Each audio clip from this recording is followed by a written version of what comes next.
Nona, Evi panggil aja, adek. Oh, panggil Evi oh, aja. ya, pengantar ini singkat para sahabat. Mantep TV sudah standby.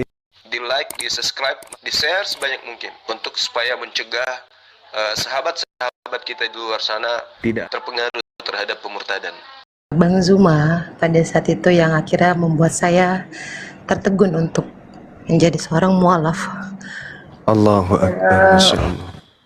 Saya ada pada saat itu adalah saya seorang istri dari anak seorang pendeta di Gresik, yang pada saat itu membuat saya, awalnya saya mendapat siaran dari salah satu teman di tempat kerjaan. Kebetulan saya pada saat itu saya bekerja di Bepom.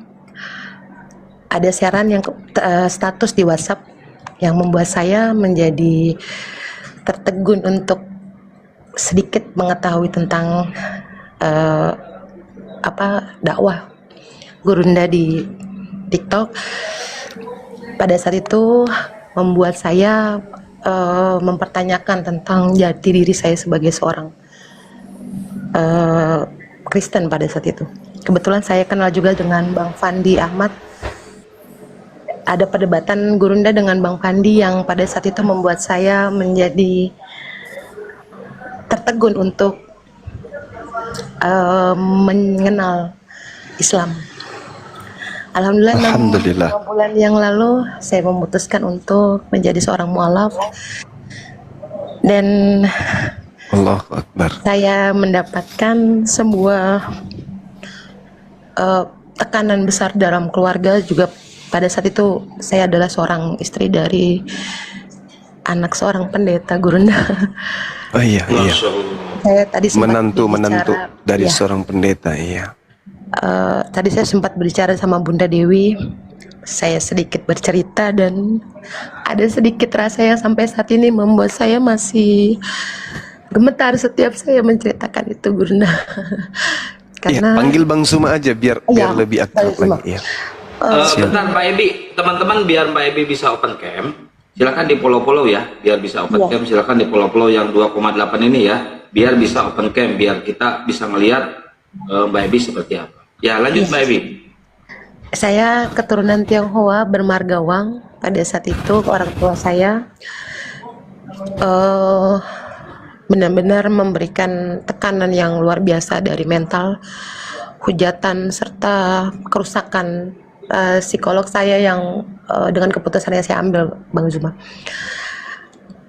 Tadi kebetulan ada salah satu teman saya penonton Bang Zuma, dan Kang Kian ini yang memberitahukan bahwa mengizinkan untuk seorang mualaf untuk ikut umroh, karena saya 2 kali ditolak Bang Zuma untuk mengikuti umroh. Karena pertama, ketika saya mendaftar travel, karena mungkin saya belum merubah KTP saya, saya menunjukkan sertifikat saya dari LM dari Gresik ya. Pada saat itu saya menunjukkan, tetapi ditolak karena saya belum merubah KTP, karena akan terkendala mungkin dengan administrasi. Kemudian kedua kalinya saya sudah punya KTP dan alhamdulillah sudah Allah izinkan dengan segala kemudahan untuk merubah KTP saya. Masih ditolak dengan salah satu travel, dikatakan bahwa mungkin iman saya masih kurang karena takut mengganggu perjalanan dan akan membuat saya susah mungkin ya Bang Zuma untuk mengikuti perjalanan umroh ibadah itu. Makanya ketika tadi ada salah satu teman saya mengatakan bahwa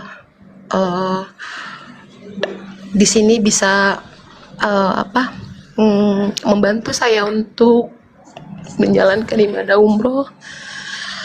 Saya mencoba menghubungi Kang Kian dan alhamdulillah mendapatkan respon yang positif dan baik sekali, termasuk dengan Bunda Dewi dan Bunda Nora. Tadi siang saya sudah masuk ke sini dan alhamdulillah sangat baik sekali. Bahkan setelah turun dari roomnya tadi, ada beberapa hujatan yang masuk ke DM saya. Kenapa saya privatkan lagi? Tadi sudah saya buka privatnya, tapi lumayan agak masih belum kuat iman Bang Zuma untuk menghadapi cemoohan-cemoohan tentang itu semua. Mohon Iya, maaf, terlalu Masya Allah. berat banget Bang Zuma. Dibuka Bahkan lagi aja privatnya Mbak Ebi biar di follow sama teman-teman. baik, setelah ini akan saya buka, Kang. Alhamdulillah adik saya satu yang perempuan mengikuti saya dengan arahan yang saya coba jelaskan tentang, Masya Allah banget. Lagi-lagi adik saya pun yang perempuan ikut beberapa debat Bang Zuma dengan beberapa, termaksud saya salah satu penonton RK. Adik saya akhirnya memutuskan ikut mualaf dengan saya. Yang Allahu terakhir, Akbar. adik Masya saya yang Allah. laki-laki yang masih SMA Subhanallah. kelas 12 itu yang agak dahsyat Bang Zuma. Bahkan Iya. adik saya sempat diracuni oleh orang tua saya sendiri Astagfirullahaladzim. karena bapak saya ayah saya bilang, lebih baik kamu mati di tangan saya daripada kamu mengkhianati agamamu.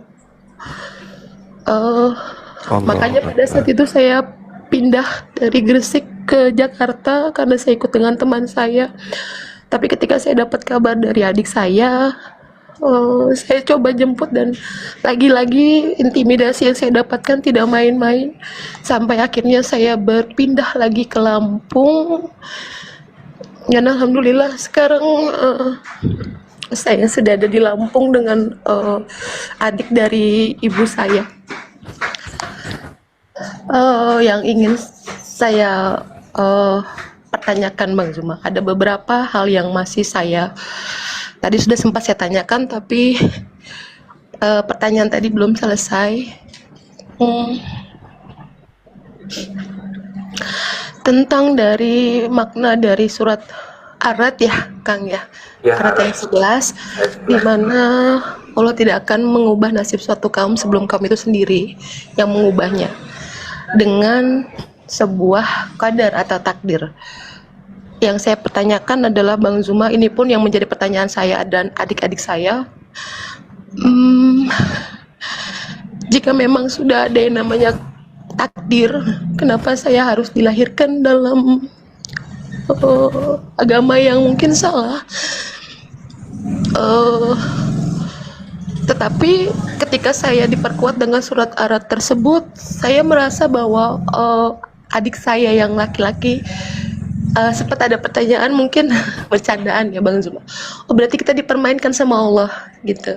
Saya bilang jangan langsung menjudge, kita tetap berhusnuzon, kita tetap istiqomah. Nanti akan saya coba tanyakan dengan Bang Zuma, dengan tim. Jadi maksud dari kata penjelasan di mana kita sudah punya takdir masing-masing setiap manusia sebelum dilahirkan. Tetapi ketika kita dilahirkan dalam satu lingkup atau lingkungan keluarga yang mungkin berbeda, sedangkan saya tahu inna dina indallahi Islam ya, sungguhnya agama yang diridhoi sama Allah itu hanya Islam. Tapi mengapa jika memang sudah ada takdir, kenapa ada surat penegasan bahwa tidak akan mengubahnya itu, Bang Zuma? Mohon maaf, minta tolong pencerahannya biar saya bisa lebih meyakinkan kepada saudara dan saudari saya tentang pertanyaan yang sampai saat ini masih membuat saya agak tanda tanya besar. Jika memang Islam itu adalah agama yang benar-benar Allah ridhoi sampai nanti akhir zaman, kenapa saya harus dilahirkan dalam lingkungan keluarga yang mungkin berbeda? Dan maaf Bang Zuma, Iya, nggak apa-apa. kenapa saya harus dilahirkan padahal saya punya takdir yang mungkin jika Allah sudah berbaik hati dari awal, saya mungkin bisa lebih awal dilahirkan dari ruang lingkup Islam. Walaupun saya tidak menyalahkan takdir, saya tahu Allah itu baik dan saya tetap berhusnuzon. Mohon pencerahannya Bang Zuma untuk menjawab pertanyaan saya dan adik-adik saya. Baik, sebelum Gurunda jawab, Ebi dibuka dulu privatnya dulu biar bisa open cam nanti ya. Baik. Ya, lanjut dulu. Bisa open cam? Baik, saya coba. Assalamualaikum warahmatullahi wabarakatuh. Waalaikumsalam warahmatullahi wabarakatuh. Apa dulu Bro? Iya, baik. Jadi gini, ini pertanyaan yang sangat menarik dari teman kita. Tapi kemana orangnya? Buka dulu privat beliau. Oh iya, mohon izin guru-guru saya yang ada di sini, masya Allah ada Dinda dia, jadi nggak enak nih. Kebetulan saya yang ditanya, saya coba untuk melakukan pendekatan secara logika aja. Kita tunggu beliau naik. Aman kena lanjut. Iya. Lanjut Dek, Bro. kasih. Alhamdulillah Gurunda. Moderator dipantau moderator. Namanya Siap. Ebi. Dalil di mana tadi itu katanya Bang Juma? Dia bawa Ibu data Ebi. dari Iya. Dari Al-Qur'anul Karim surah apa tadi ya teman-teman ya? Arad asal ayat 11. Arad, iya. Lahu muaqibat. Yang itu kayaknya. Innallaha la yughayyiru ma biqaumin. Iya. Iya betul. Kita tunggu beliau. Izin Bang Juma. Iya, silakan Bang. Tadi sore jelang maghrib pertanyaan yang sama dilontarkan juga. Oh, Saya coba jawab tadi. masya Allah. Saya bilang Bang Zuma pernah bilang ada kehendak bebas itu Bang Zuma. Silakan lanjut. Iya. Sudah ada orangnya. Sudah ada Gurunda. Ebi udah monitor. Iya, maaf Bang Zuma, aku tadi langsung turun. Ya, saya dengarkan Bang Zuma. Izin Bang Juma, host bisa mohon izin Ibu Ebi bisa sekalian sharing kesaksiannya, kenapa alasannya. Bentar bang, biar dijawab dulu pertanyaan dari Mbak Ebi ini ya bang, bentar bang. Siap Bang. Iya, karena beliau bertanya kalau setelah saya memberikan jawaban, mungkin bisa dengan pertanyaan saudara tadi. Jadi gini, ketika Al-Quranul Karim diwahyukan oleh Allah Subhanahu wa taala kepada baginda Rasulullah Muhammad sallallahu alaihi wasallam. Kita tahu bahwa di dalam Al-Qur'anul Karim itu Allah Subhanahu wa taala pernah menyatakan kepada baginda Rasulullah Muhammad sallallahu alaihi wasallam. Apa kata Allah dalam surah Al-Maidah ayat 12? Bismillahirrahmanirrahim.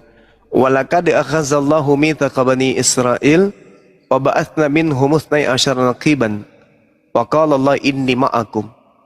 Jadi sebelum Islam datang, Allah lebih dulu memilih Bani Israel, mengangkat derajat mereka, menentukan kemudian bahwa di tengah-tengah mereka banyak diutus Nabi dan diberikan kitab-kitab suci kepada mereka. Lalu pencipta langit dan bumi mengatakan, aku bersama dengan kalian. Jadi Bani Israel ini nanti ada yang disebut Yahudi, ada yang disebut Nasrani, ada juga yang disebut orang-orang zolim yang ada di antara mereka. Nah, orang-orang zolim ini nanti larinya kepada laqad kafaral ladina qalu. Itu jatuh kepada kadar orang zolim. Nah, setelah kemudian Allah memilih kemudian Bani Israel, ayat selanjutnya mengatakan fabima naqdihim mitsaqahum la'annahum wa ja'alna qulubahum qasiyah. Jadi mereka yang sudah dipilih ini justru bukan menghantarkan mereka bersyukur, mensyukuri setiap nikmat yang Tuhan berikan kepada mereka, melainkan kebanyakan mereka itu ingkar, melanggar janji, sehingga Allah melaknati mereka. Jadi tadinya dipilih oleh Allah, kemudian dilaknati oleh Allah. Ketika mereka dilaknat oleh Allah, maka tentu ajaran yang muncul kemudian yang mengatasnamakan Bani Israel sudah pasti itu sudah tidak benar. Kenapa? Karena berasal dari orang yang sudah dilaknat oleh Allah. Nah, agama mana ini yang berasal dari sana, yang mendompleng dari sana? Tentu agama Anda sebelum masuk ke dalam ajaran agama Islam.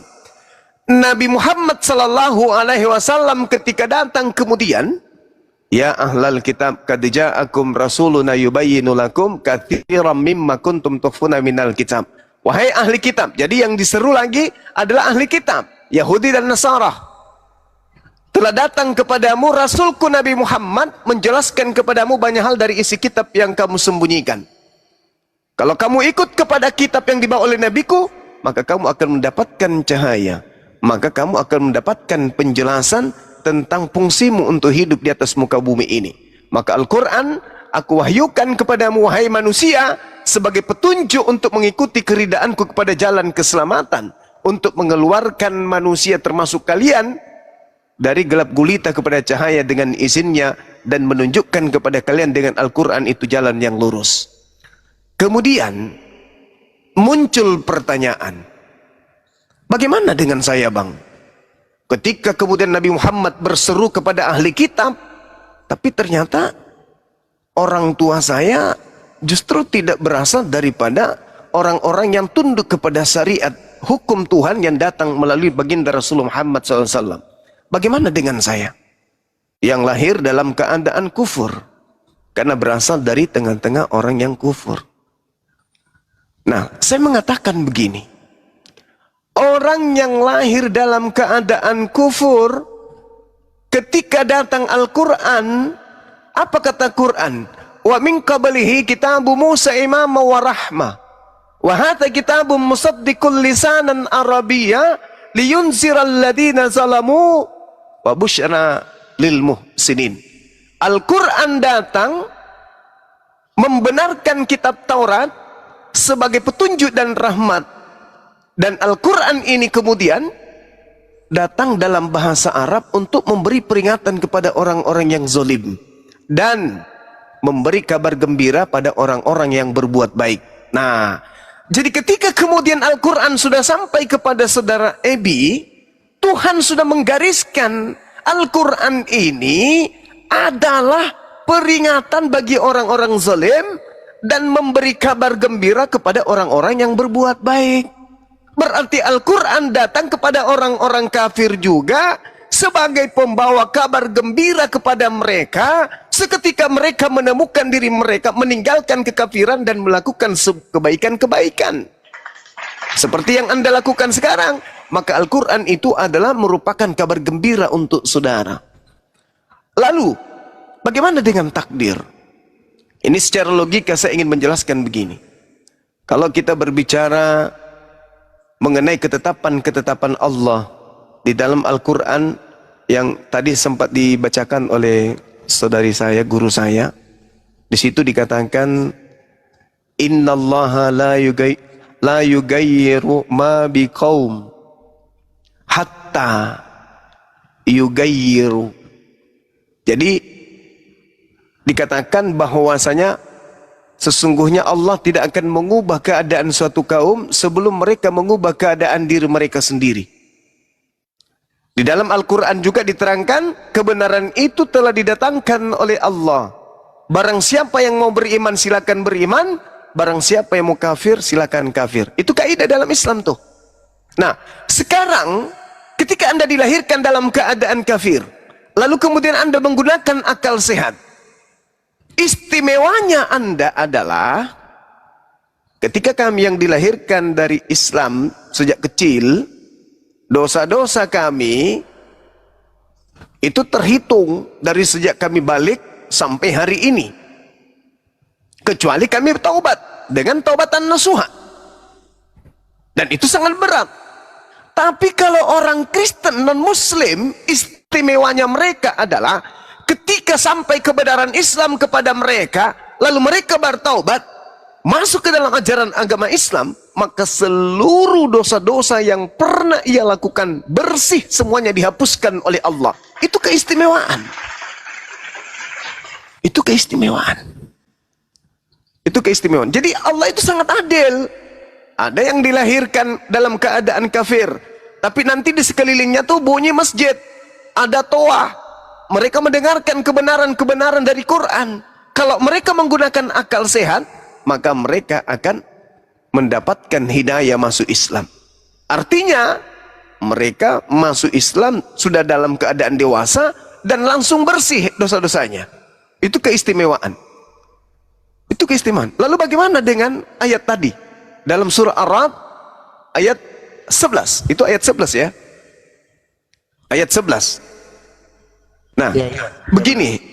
begini saudariku, pencipta langit dan bumi itu sudah mengetahui sebelum kita dicipta apa yang menjadi ending hidup kita di bumi ini, apa yang akan menjadi hasil upaya kita dari atas muka bumi ini. Jadi Tuhan tidak merubah sebelum manusia itu sendiri yang merubah kemudian. Jadi misalnya saudara lahir dalam keadaan Kristen, tetapi Tuhan sudah tahu bahwa di usia sekian orang ini masuk Islam, endingnya surga. Tetapi Tuhan tidak mau merubah keadaan itu. Harus Anda sendiri yang merubahnya. Kenapa orang ini bisa masuk surga? Padahal dia terlahir dalam keadaan Kristen. Padahal dia ini tadinya adalah menyembah selain daripada Allah. Karena dari hasil upayanya sendiri, kemudian Allah memberinya hidayah, melembutkan hatinya, sehingga pada usia sekian dia masuk Islam. Maka sebelum dia mati pun surganya sudah ditetapkan. Itu yang disebut takdir. Begitu juga yang lain, nerakanya sudah ditentukan. Kenapa demikian? Karena Allah lebih tahu, sudah tahu. Allah tidak terikat ruang dan waktu. Hasil ending dari pencapaian usaha manusia, pada akhirnya pencipta langit dan bumi sudah tahu lebih dulu. Itulah yang disebut takdir, ketetapan. Ini ditetapkan sudah neraka, ini ditetapkan sudah surga. Bukan berarti begitu dicipta Tuhan kemudian menetapkan, kau neraka aja karena wajahmu buruk, kamu surga aja karena wajahmu buruk. Tidak. Tetapi Allah setelah menciptakan, Allah melihat, oh ini si fulan ketika dia hidup usia sekian, dia masuk Islam. Ketika dia usia sekian, oh dia masuk kafir karena mungkin capek ibadah, atau dia pengaruh kemudian wanita, atau pengaruh harta, dia murtad, makanya dia neraka. Jadi sudah ditentukan, dalam arti kata ketentuan tersebut, takdir tersebut disebabkan karena kelakuan manusia itu sendiri, bukan karena Tuhan yang menetapkan, karena dia sendiri yang mau. Nah, tinggal manusia jalani apa yang sudah diketahui oleh Allah.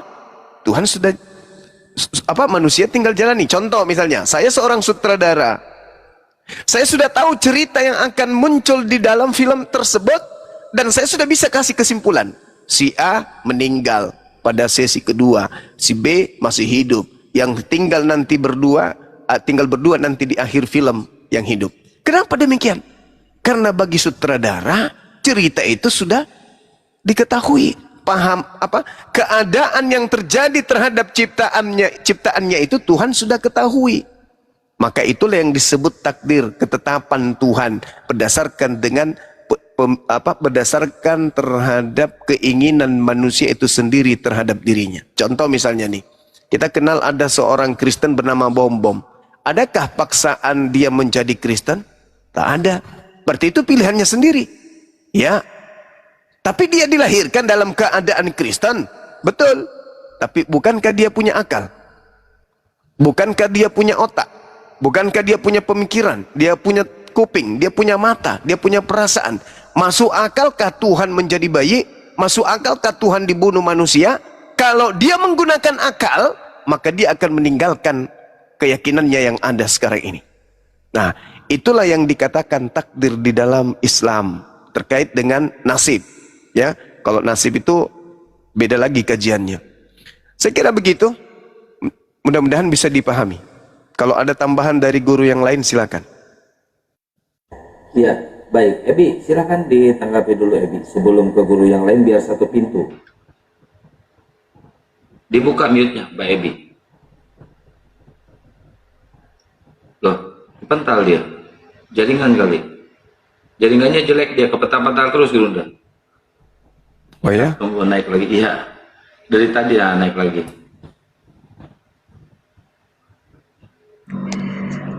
Iya, mohon maaf, jaringan di sini, Bang Zuma. Ya, alhamdulillah, saya sudah mendapatkan jawaban itu, dan insya Allah saya sudah sedikit paham tentang makna dari surat Ar-Ra'd ayat 11 dengan takdir yang sudah Allah tentukan kepada setiap umatnya. ada titipan pertanyaan. Ada Mbak Nia di sini yang sedang mendalami Islam, salah satu teman saya. Mbak Nia adalah salah satu teman saya yang aku masih belum bisa on cam, nggak tahu kenapa masih belum bisa on cam. Aku udah coba masih tidak bisa, aksesnya masih belum. Ada Mbak Nia, Bang Zuma, Kang Kian di bawah, salah satu teman saya yang saat ini sedang mendengarkan pertanyaan ini, dan semoga Ya, beliau Mbak Nia berhasil ini untuk Muslim apa Kristen, Mbak? Kristen. Suruh naik aja, suruh naik aja, suruh naik Dia aja malu. biar langsung. Dia malu orangnya. Dia sedang Gak apa-apa, suruh naik aja aja. di bawah. Mbak Nia silakan kalau mau naik sini Mbak Nia, biar ada pertanyaan yang mungkin bisa membantu untuk insya Allah dia berniat untuk mualaf, tapi mungkin masih ada beberapa pertanyaan yang pelajaran yang saya ambil yang belum siap dengan tekanan-tekanan dari pihak keluarga, seperti yang saya alami. Mungkin masih ada keraguan-raguan saat ini. Saya sudah coba untuk bilang tadi, naik saja silakan, tidak masalah. Ya, Mbak Nianya ada di situ nggak, Mbak Ebi? Banyak banget ini, ada 3.000. Tadi udah saya bilang, dia tadi sempat typing. Saya sempat baca typingannya, assalamualaikum dia. Tapi tidak mau kemana Mbak Nia. Saya sudah bilang tadi naik saja, tidak masalah. Ada Bang Zuma, ada yang lain-lain. Ada para tim yang bisa menjelaskan tentang keyakinannya makin untuk memutuskan dan meyakinkan diri bahwa setiap mualaf pasti ada saja cobaannya. Saya sudah coba berdiskusi dengan beliau, tapi mungkin masih belum siap. Dan ada beberapa pertanyaan lagi yang mungkin masih. Saya silakan Mbak Nia, masih ada di sini atau tidak, bisa naik ke sini Mbak Nia. Biar kita sama-sama belajar tentang menjadi seorang muslimah yang baik. Biar Mbak Nia makin yakin tentang ketetapan hati bahwa kita yang mengubahnya Mbak Nia, bukan Allah yang Allah sudah menentukan takdir, tapi kita yang mengubahnya. Ya, betul Terima sekali. kasih Bang Mbak Zuma Nia, untuk naik aja Mbak Nia. Modal aku Ya. dijambak aja Mbak Nia. Teman-teman tolong di follow Mbak Ebi ini biar secepatnya bisa on cam ya Ya, teman-teman. saya sudah coba Yang tadi 3,4 masih belum harus bisa. 1.000 Mbak, itu baru 700. Iya, baik. Ya, Terima kasih gimana banyak. tentang jawaban Gurunda tadi, Iya, Mbak Ebi?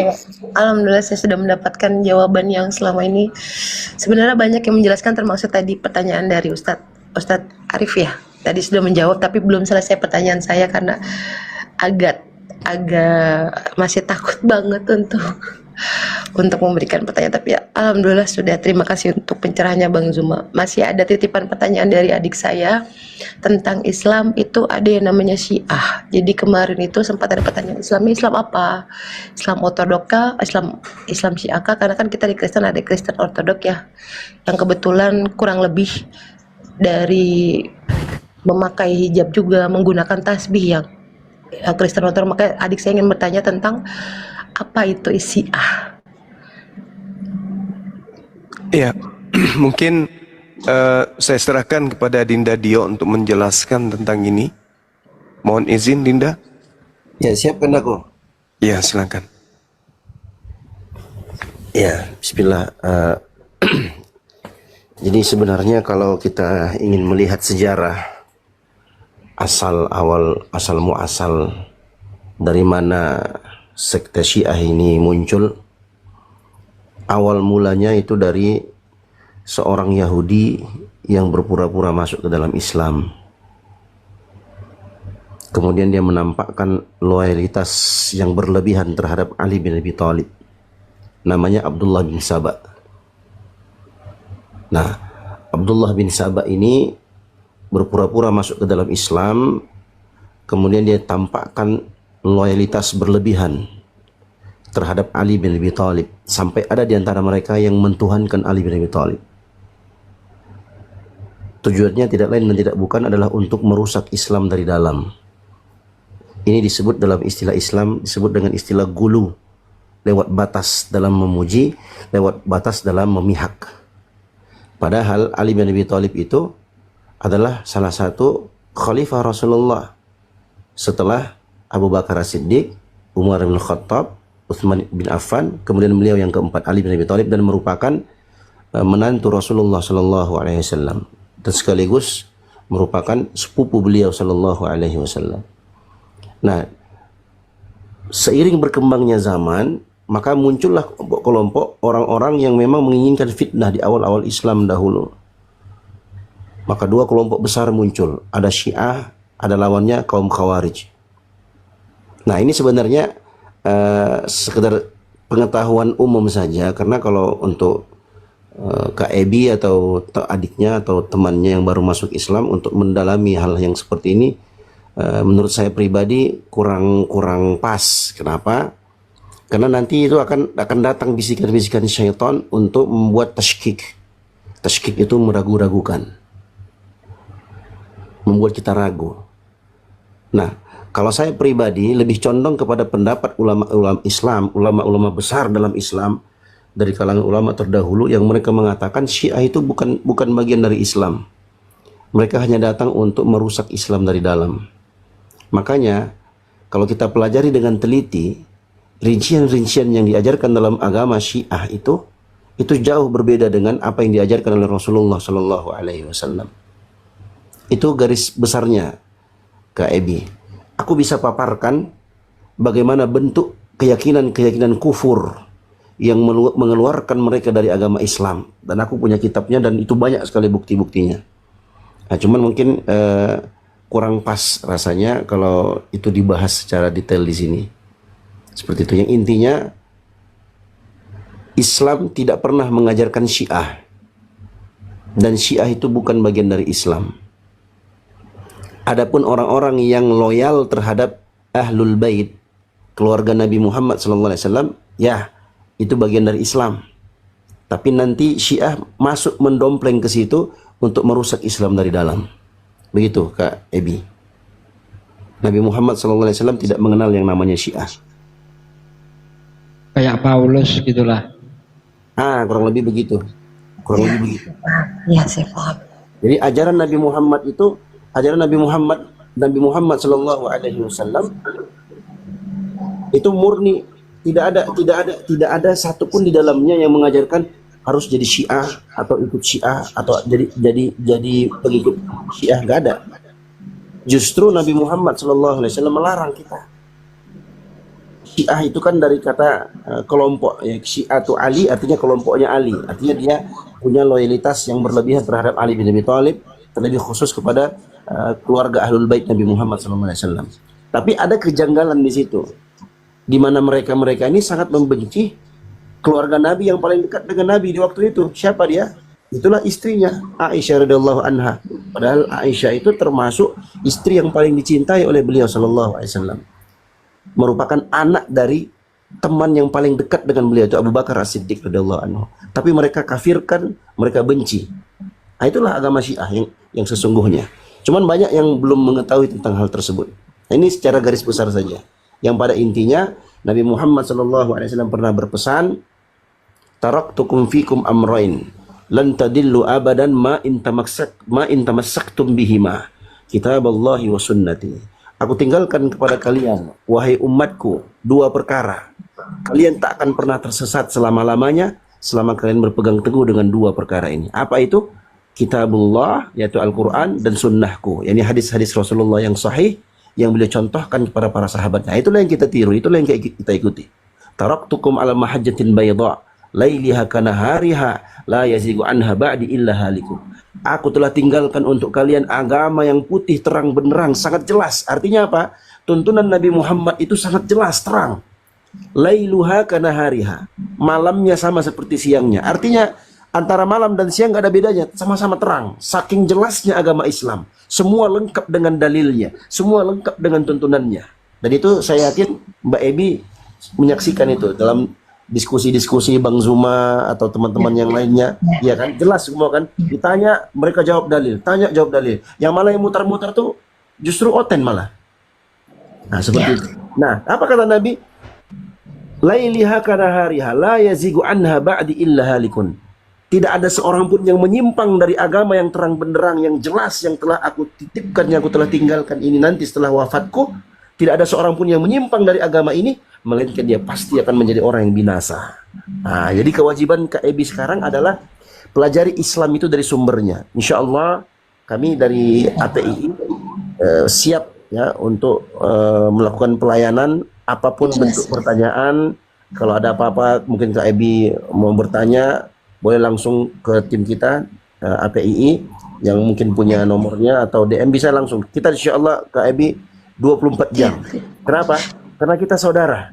Kita bersaudara. Innamal mu'minuna ikhwah. Sesungguhnya orang-orang beriman itu bersaudara. Tadi aku sempat dengar Kak Ebi mengatakan waktu di Jakarta dapat ini. Sayangnya kita belum kenal sebelumnya karena alhamdulillah kita di Jabodetabek juga ada API Jabodetabek. Kebetulan saya diamanahkan oleh guru kita, abang saya, Bang Zuma sebagai ketua API Jabodetabek. Mungkin kita bisa koordinasi, insya Allah kita bisa berikan perlindungan ya untuk sementara kalau memang datang di Jakarta.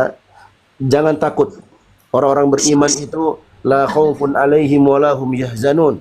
Itulah wali-wali Allah, orang-orang yang ditolong oleh Allah. Tak ada rasa takut dan tidak ada rasa khawatir bagi mereka. Siapa mereka? Alladzina amanu wa kanu yattaqun. Mereka adalah orang-orang yang beriman dan bertakwa kepada Allah. Kak Ebi adalah saudari saya, sama seperti yang lain. Kita di sini semua bersaudara. Jangan takut Kak, jangan takut. Kakak enggak sendiri. Ya, kakak enggak sendiri. Tadi masalah travel juga. Kalau saya bermasalah, enggak apa-apa. Nanti hubungi saya. Saya hubungin kawan-kawan saya yang punya banyak travel itu. Nanti nebeng ke situ aja. Berangkat. Bismillah. Insya Allah Taala. Pak Ustadz. Iya, kalau masalah travel itu udah teratasi. Teman-teman, mungkin biar bisa open cam, kalian pengen lihat Mbak Ebi open cam, silahkan di follow Mbak Ebinya ya. Silahkan. Sebentar ya, Bang Kopi ini Muslim apa Kristen Kopi? Saya Kristen Protestan. Kenapa? Ada apa? Kenapa? Ada masalah apa? Tidak ada masalah, saya bisa bertanya di room ini. Enggak, dari tadi Anda motong-motong terus, ada apa? Enggak percaya Ebi mualaf? Enggak, saya kan izin tadi kalau bisa berbicara. Suara Anda pun kecil, gedein dikit. Minoritas suara kau. Saya mau menanyakan aja Bang. Nanya apa? Tadi kan ayatnya, dalilnya sudah dibacakan sama Bang Juma. Kan. Ya. Kalau bisa sedikit kesaksian dari Kak Ibu Ebi, kenapa mualaf? Mungkin itu ada alasannya.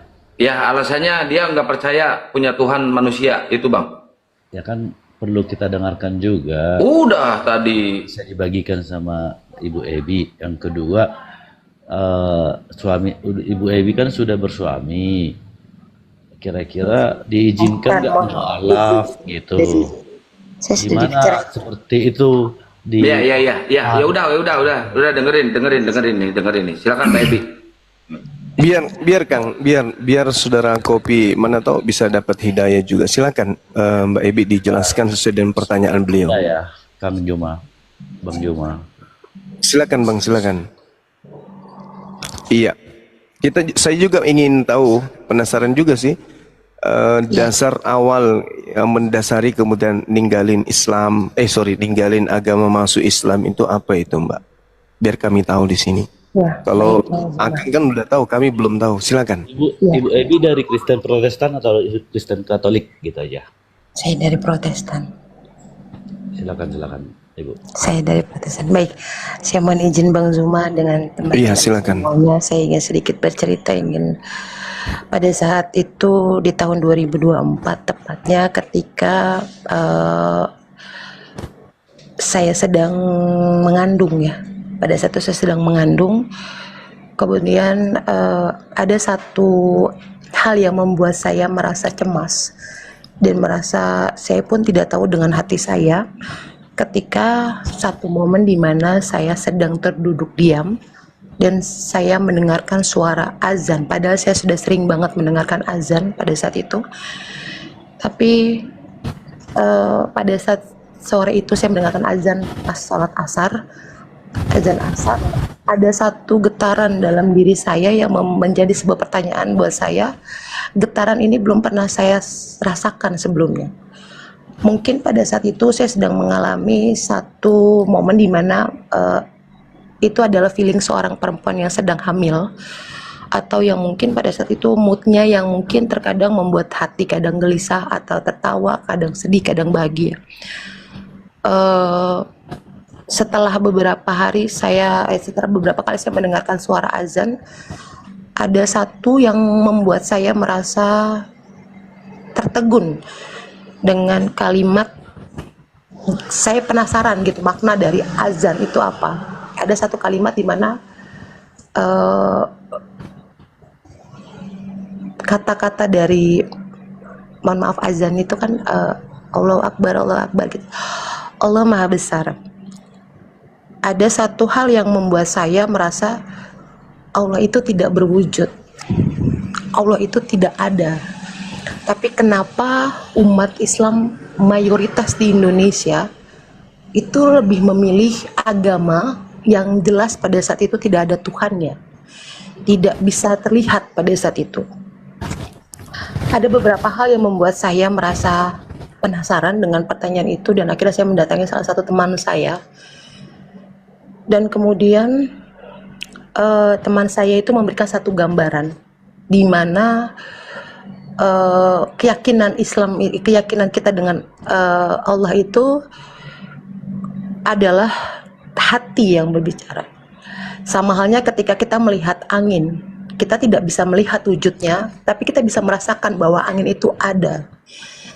Ketika kita sedang panas dengan suatu, kita tidak bisa menyentuhnya, tapi kita bisa merasakannya. Hanya itu perkataan dari teman saya untuk menjelaskan bahwa Allah itu ada, Allah itu nyata. Kita bisa merasakannya dalam iman kita, dalam hati kita, walaupun tidak terwujud. Itu masih menjadi satu pertanyaan yang akhirnya saya memberanikan diri untuk membuka arti dari makna tentang Islam itu apa. Makanya saya bilang tadi, ada satu hadis atau ayat yang saya tahu bahwa agama yang diridhoi sama Allah itu hanya Islam. Pertanyaan besar makin membuat saya merasa, kenapa hanya Islam yang diakui, sedangkan di negara kita itu banyak sekali agama, tidak hanya Islam. Kenapa hanya Islam? Saya sempat mempertanyakan itu sampai akhirnya salah satu teman saya mengirimkan satu link di mana itu adalah sebuah pembahasan tentang makna-makna Bible yang kemudian saya tahu itu dari Bang Fandi Ahmad. Saya masuk pertama kali itu dengan roomnya Bang Fandi. Penjelasan-penjelasan beliau membuat saya merasa, kok seperti ini. Kemudian ada salah satu apologet Islam, saya lupa namanya, yang bisa mengerti tentang bahasa Ibrani. Itu juga menjelaskan tentang arti yang ternyata mereka dan beliau lebih paham tentang Bible itu sendiri daripada saya. Sampai yang membuat saya tertegun ketika ada pembahasan dari Bang Zuma, di mana yang membuat sampai ketika saya sampai saat ini pun, ketika saya mengucapkan itu, saya menjelaskan itu selalu, ya Bang Nandar benar, menjelaskan itu bahwa ada satu bahasa dari Bang Zuma di mana tidak mungkin ciptaannya sama dengan yang menciptakannya. Tidak mungkin yang diciptakan sama dengan yang menciptakannya. Contohnya adalah yang membuat saya kira ini ya sadar. Teman saya pun tahu pada satu saat ada di room itu. Dia bilang, istilah itu adalah contoh kamu bikin kue tart. Gak mungkin wujud kamu sama dengan kue tart itu. Kamu buat sapu, tidak mungkin wujudmu sama dengan sapu. Begitupun dengan Tuhanmu. Tidak mungkin Tuhan yang menciptakan tidak mungkin sama dengan ciptaannya. Dari situ saya merasa bahwa ada yang salah dengan diri saya, ada yang salah dengan pilihan hidup saya. Walaupun saya merasa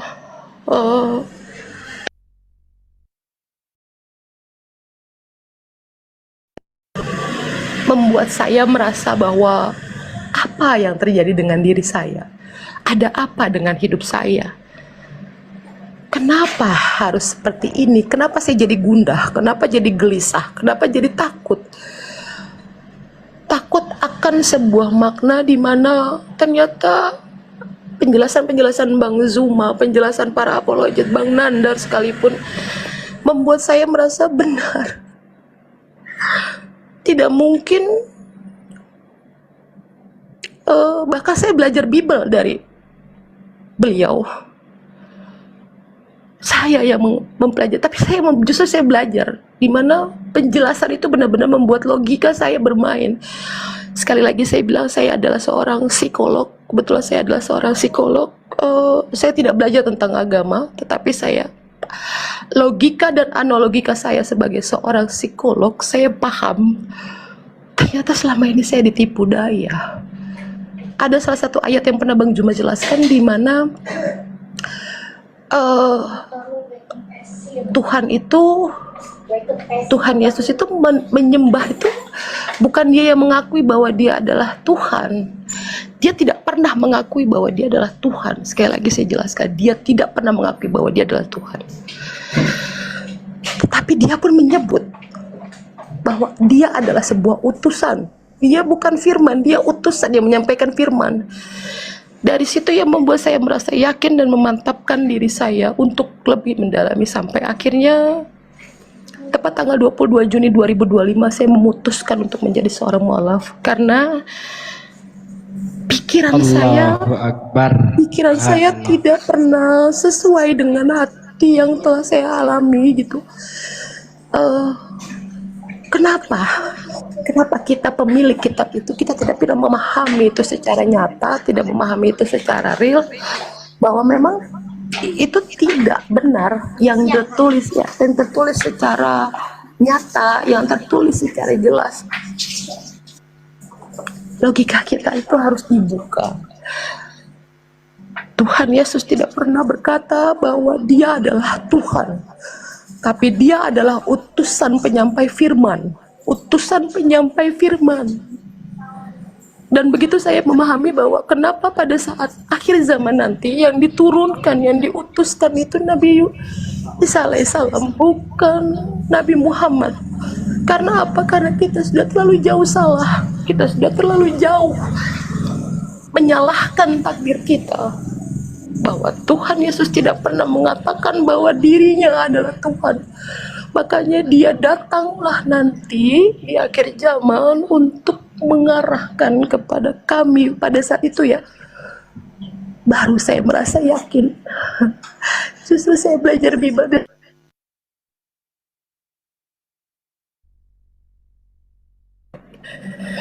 dan ternyata itu yang menyebabkan saya memutuskan untuk memeluk agama Islam. Mohon maaf Bang Kopi.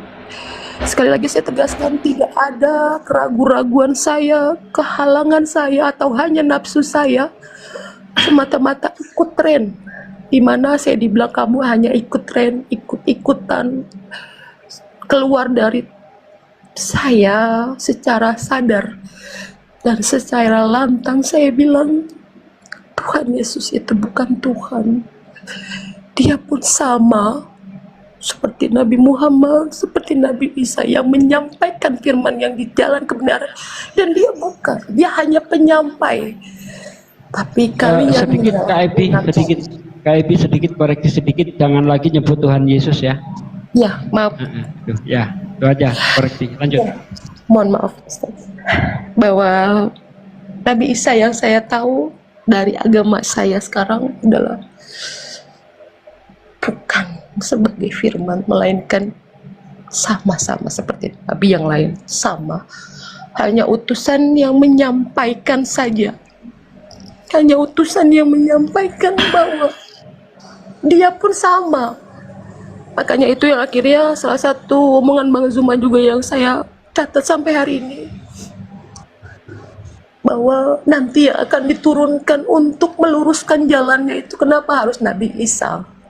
Karena Nabi Isa pun yang kalian tuduhkan itu akan meluruskan. Dari situ saya merasa paham bahwa saya memantapkan diri. Maka saya bilang terima kasih untuk Bang Zuma, teman-teman semuanya yang membuat saya merasa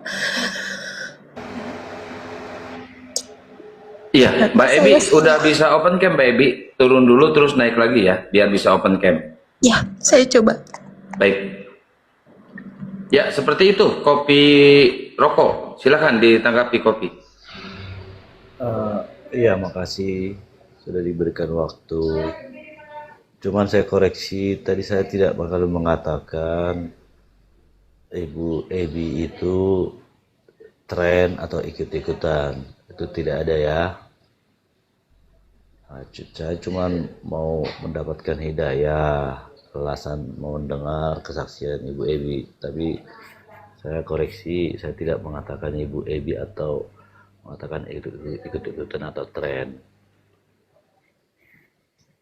Tapi kalau saya mau tanya juga, Ibu Ebi itu tadi sudah ada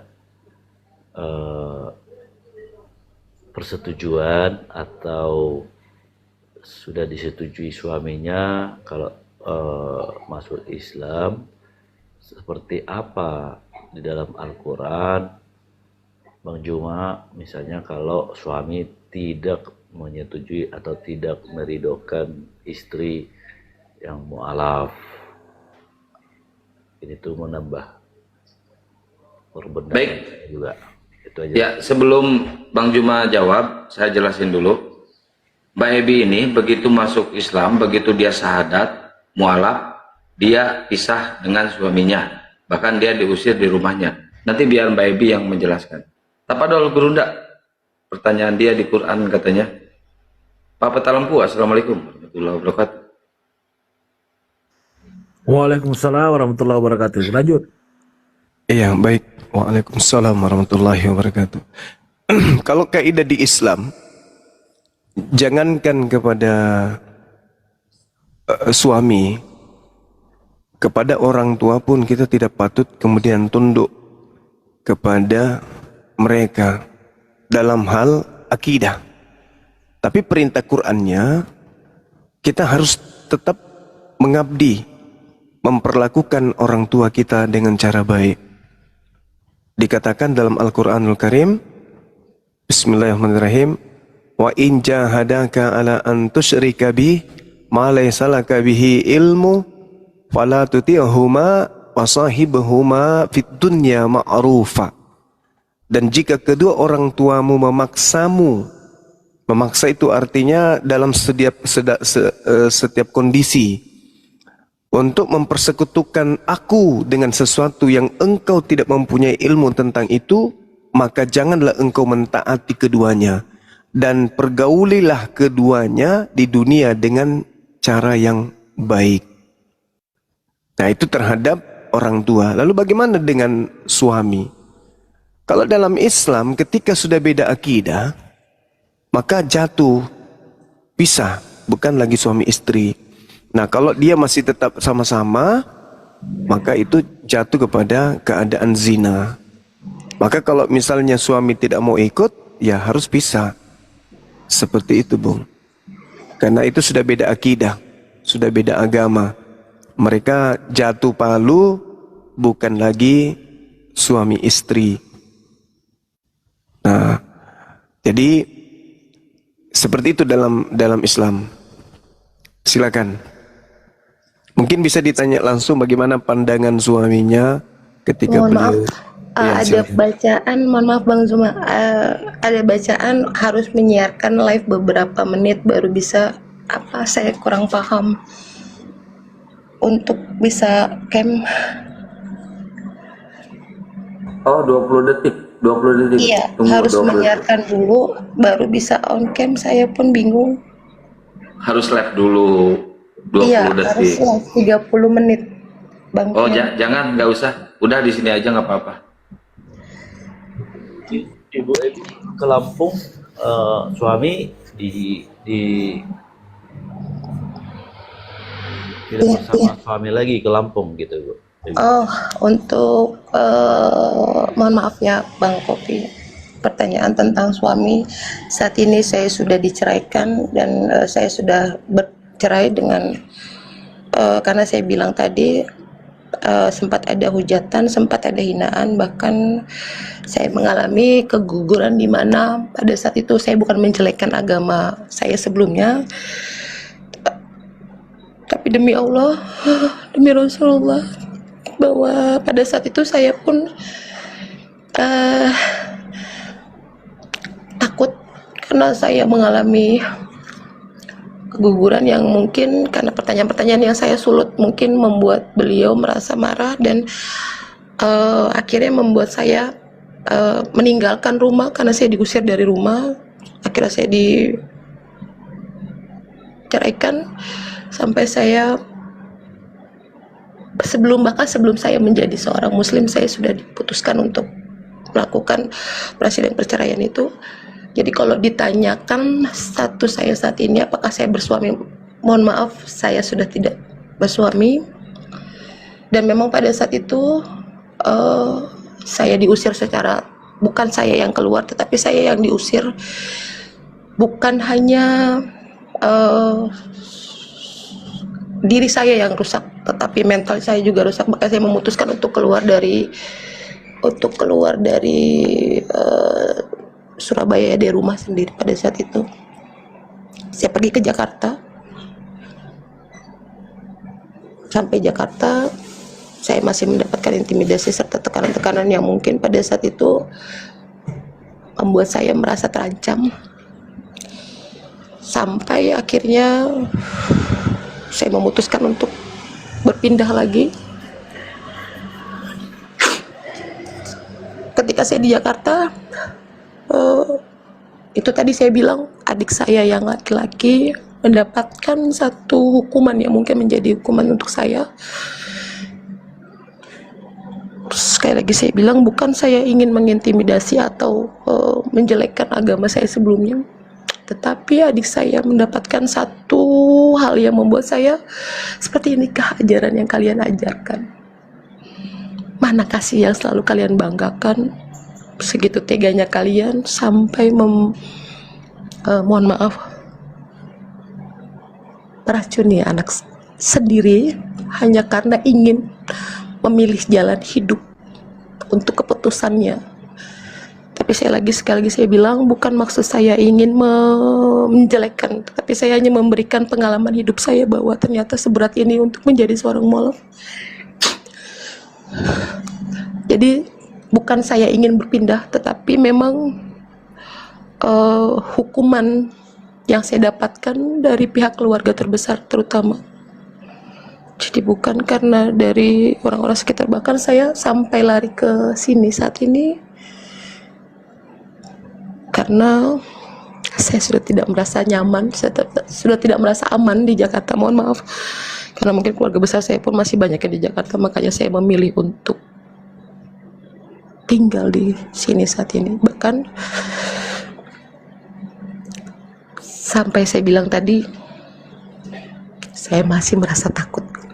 Sampai saat ini saya masih merasa takut. Makanya kenapa ketika saya menceritakan perjalanan hidup saya menjadi seorang mualaf itu selalu membuat saya masih trauma besar untuk mengingat kejadian-kejadian yang memang tidak sedikit yang membuat saya tetap berada di posisi saya percaya bahwa Allah baik sama saya, Allah baik sama saya.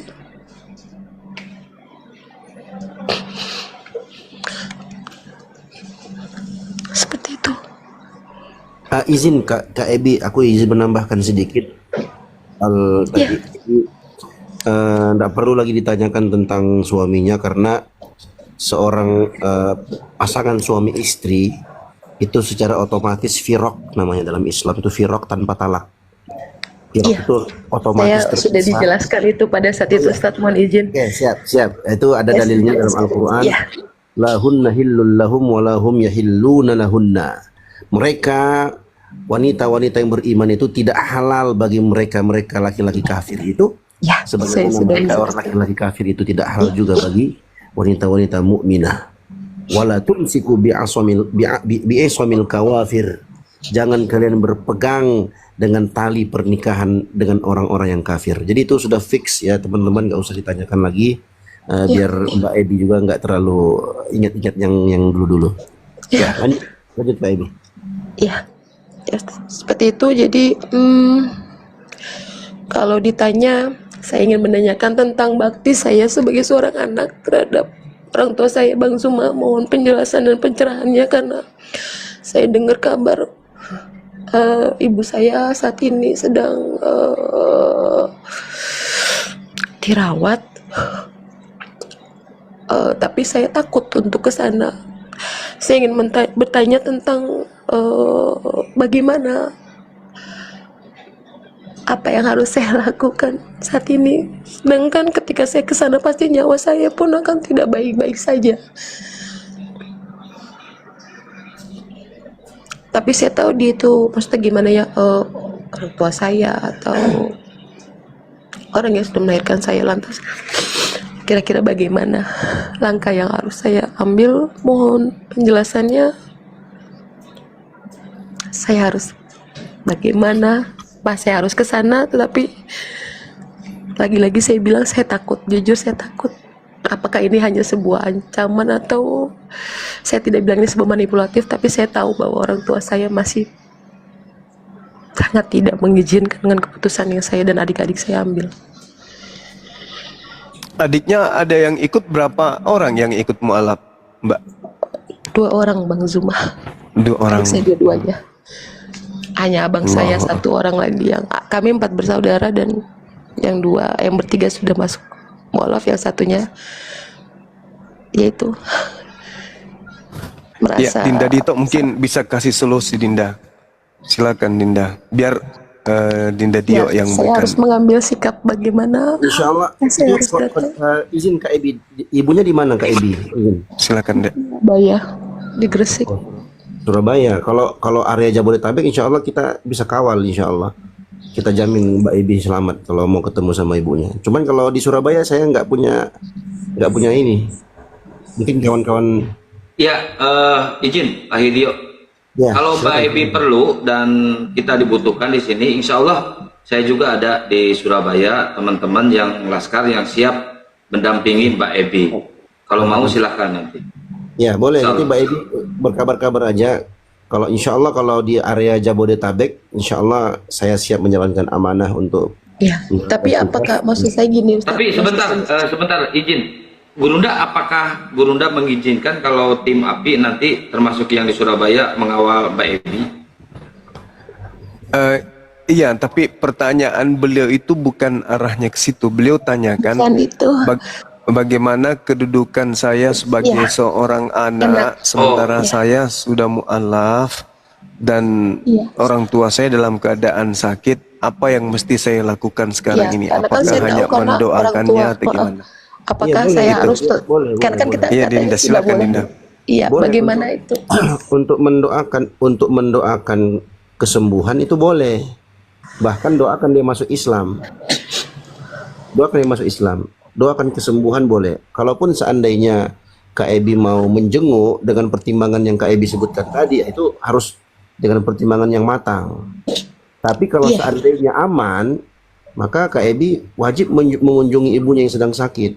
Saya merasa tidak aman. Maaf, Ustaz, saya tidak aman. Nah, kecuali Saya kalau takut. memang yakin. Tapi tidak masalah untuk Nggak tidak masalah, datang. nggak masalah.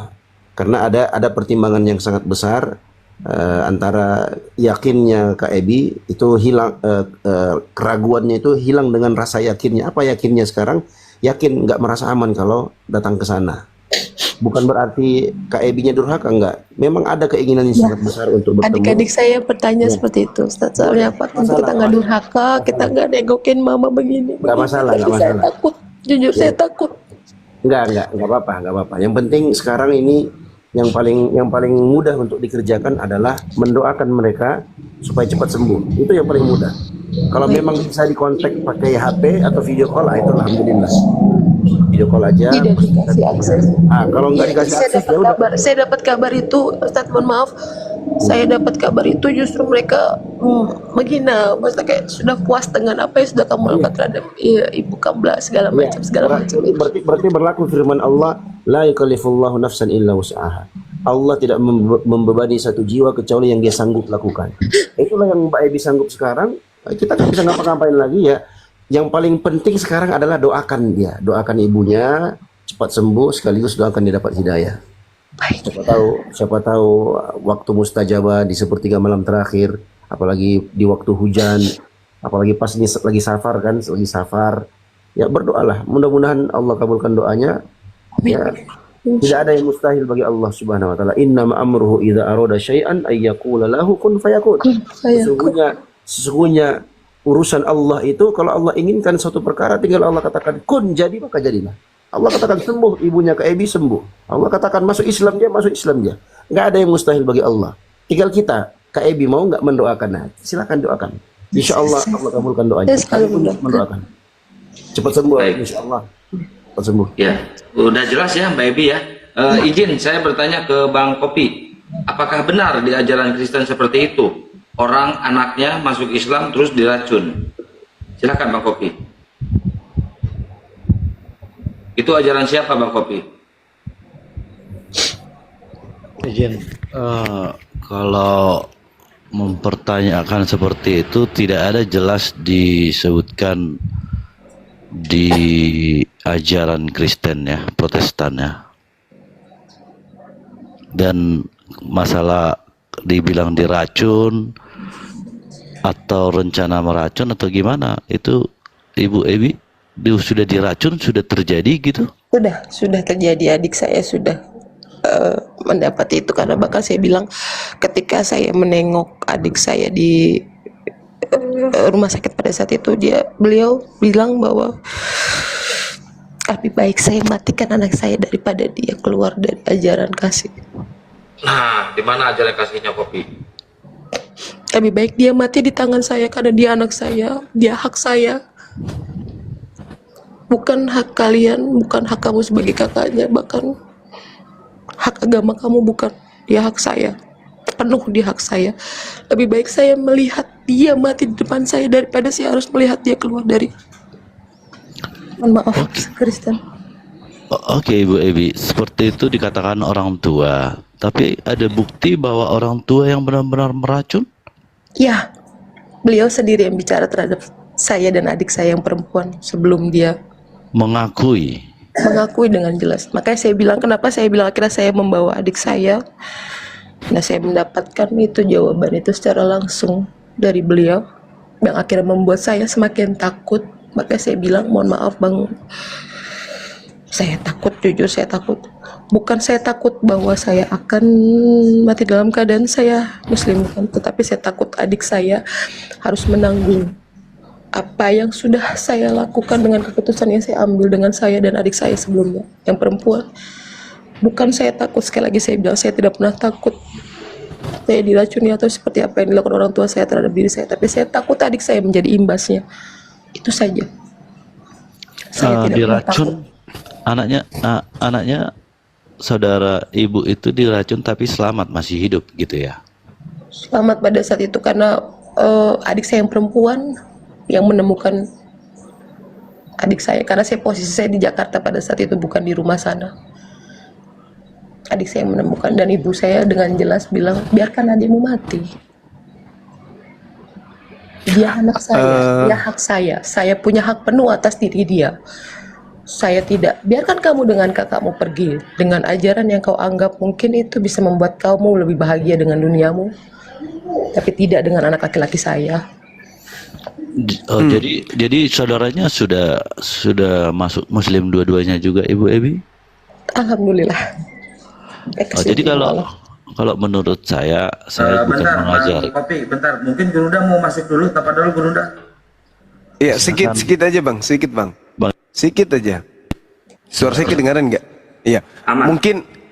Mungkin pelajaran bagi kita ini semuanya ya, terkait dengan keadaan itu, terlepas apakah itu yang dijadikan sebagai dasar pijakan meracun atau tidak. Yang pasti di dalam kitab Ulangan 13 itu ada berbunyi begini: apabila saudaramu laki-laki, anak ibumu, atau anakmu laki-laki, atau anakmu perempuan, atau istrimu sendiri atau sahabat karibmu sendiri membujuk engkau diam-diam, katanya, mari kita berbakti kepada Tuhan lain yang tidak dikenal olehmu ataupun oleh nenek moyangmu, salah satu Tuhan atau dewa bangsa-bangsa di sekelilingmu, baik yang dekat kepadamu maupun yang jauh daripadamu, dari ujung bumi ke ujung bumi. Maka janganlah engkau mengalah kepadanya, dan janganlah mendengarkan dia, janganlah engkau merasa sayang kepadanya, janganlah mengasihi dia, dan janganlah menutupi kesalahannya, tetapi bunuhlah dia. Pertama-tama tanganmu sendirilah yang bergerak untuk membunuh dia, kemudian seluruh rakyat. Engkau harus melempari dia dengan batu sehingga mati, karena ia telah berniat menyesatkan engkau daripada Tuhan Elohimmu yang telah membawa engkau keluar dari tanah Mesir, dari rumah perbudakan. Nah, mungkin terlepas daripada ini digunakan datanya untuk melakukan kemudian hal seperti itu, tapi data ini masih ada di dalam kitab yang digenggam oleh saudara kita Kristen. Ulangan 13 dari data nomor 6 sampai seterusnya. Saya hanya membacakan ini supaya saudari Ebi juga bisa tahu. Silakan. Ya, silakan Bang Kopi, dibuka mute-nya Bang Kopi. Baik Bang Zuma, terima kasih. Ya. Jadi kalau host tadi nanya ya, apa ada ajaran di mana? Jadi kalau saya tegaskan ya, memang kalau di Kristen tetap kami beriman ajaran Yesus itu selain kasih, pengampunan dan keselamatan. Tapi kalau seperti yang dibilang Ibu Ebi, ada pengakuan dan bahkan ada bukti diracun, itu bukan ada kasih lagi dan bisa diadukan ke hukum, karena hukum kalau Itu sudah sempat nyata-nyata mau saya ingin menghilangkan lakukan. nyawa. Ya, itu sudah sempat saya ingin lakukan ya, Bang Kopi, mohon maaf sebelumnya. Tapi ketika saya mengambil keputusan untuk melaporkan, yang saya punya bukti sangat kuat, bahkan masih ada bekas botolnya, bekas botol